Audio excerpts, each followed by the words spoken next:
Guten Tag mit Nene, da bin ich noch mal wer. Ich wolle von Tage ist das Märchen von den Poggenkönig, wat ich ob Sandplatt umschreiben heb, das ist ja der Froschkönig, das wolle ich uns eben vorlesen. Mon Augustin Wibbelt, die hef ja damals auch als Gedicht gemacht über de kleine Pogge. Pöcksken satt in Sonnenschien. Oh, wat is dat Pöcksken fien met de gröne Büchs. Pöcksken denkt an nix. Kümmt de witte Chausemann, het so raude Stiefel an, mecken krautge Schnate. Wat fix springt dat Pöcksken met de Büchs, met de schöne gröne Büchs in t Warte. Maar no, dat Märchen. Et is all lange, lange her, da gaft ne König, die hatte 3 Töchter. Alle sogen recht knapp ut, apat die jüngste sog besünders nütlig ut. Und wegen at sie so gerne in den Schlosspark Ball spiele mog, krieg sie von ihren Vater, den König, ne Kogel as Geschenk. Und die was nicht ut leer auf Stoff auf so, nee, die was ut puret Gold. As sie nu is'n Molder mit an Spöllen was, so mit hohe Schmieden und wer upfangen mit de Hande, da wassete Kott an den Brunnen in Gorn kommen und plumpske die voll de Kogel in den Brunnen und güng forts unter. Da satt dann die kleine Prinzessin und fang an te hühlen, dat sich da tot Gott Erbarmen anhörte.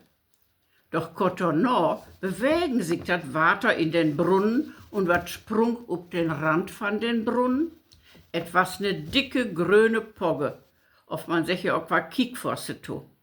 Und die kun doch tatsächlich küren. Und frug, Quack, warum hühlst du so, kleine Prinzessin?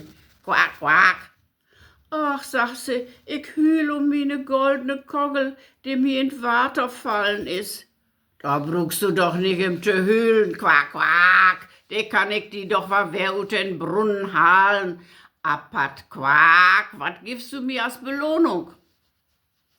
Alles, wat du hebben wiss, kamt von der Prinzessin wer trüge. Ich kann die min goldenet Krönken, wat ich hier op mine Haare drech, auf mine finen Kleider geben.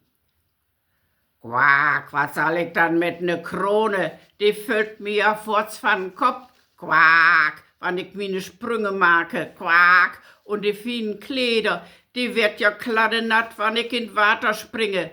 Nee, ich will wat anders. Quack, ich will den Freund wesen, an den Dis sitten und mit die Äten von den golden Tellerken und trinken und den goldenen Becher und auch wie die in Bette schloppen und ich will den ganzen Tag mit die Spöll. Quack, quack. Das sagt sie ihm gerne to. Und so sprung dat Pöcksken plumpske die in Water und noch korte Tiet kamt wer hoge und hatte die goldene Kogel in sine brede Mule. Die Königstochter was heel froh, dat sie die Kogel wer hatte und lebt gaude mit not Schloss. Am nächsten Tag, als die ganze Königsfamilie in den großen Ätsaal Binenesaal, da hört man Platsch, Platsch auf dem Pfotboden achter die Döre und dann kloppen auch wat an die Döre. Een von den Dieners lebte hen und mog die Döre los und he kon nix sehen.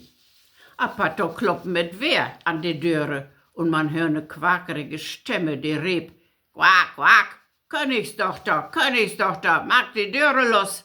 Weißt du nicht mehr, was du mir gestern versprochen hast an den Brunnen, als ich dir die goldene Kogel wer hochgehalt heb? Quack, quack. Da mocht die Prinzessin was vertellen, dat wat gestern passiert was. Und da verlangen ihr Papa, den König von ihr, dat man dat, wat man versprochen hef, auch inholen mut. Und so mocht die Prinzessin dat Pöcksken op den Dis setzen und empfand er goldene Tellerken äten lotten. Als sie dann later noch Bette woll, funkt den Kiekfoss während de Quaken. Quack, quack, ich will auch in die Bette schloppen. Quack, das hast du mir gestern versprochen. Quack, quack. Das poss er natürlich gar nicht. Aber den König für wes wer da drup, dat man holen mut, wat man erst zusecht hatte. Nu blieb war nix anders über, als mit spitze Finger in die Schlafkammer zu drägen. Sie ekeln sich mächtig dafür, dass der Poggeby in Bette liegen soll, wegen dass er so natte Hut hatte und die großen Augen und so'n bret Mul und darum war sie richtig wütend und schmäht mit volle Wucht an die Wand. Als der Kickfuss von der Wand runterfiel, stand ob mal ne knappen jungen Mann für er und er was antrocken als ne Prinz. Er vertellte, dass er von ne Fee verhext worden was und bloß von ne Prinzessin erlöst werden kun. Die beiden waren fortan frien miteinander und am nächsten Tag all wurde Hochzeit führt. Die Prinzessin ging mit ihrem Prinz in sein Land und sie verlebten noch voll schöne, gute Jahre miteinander. Und wann sie nicht gestorben bünd, dann lebt sie von Tage noch. Nun du wat hin und ich sag, gut gone.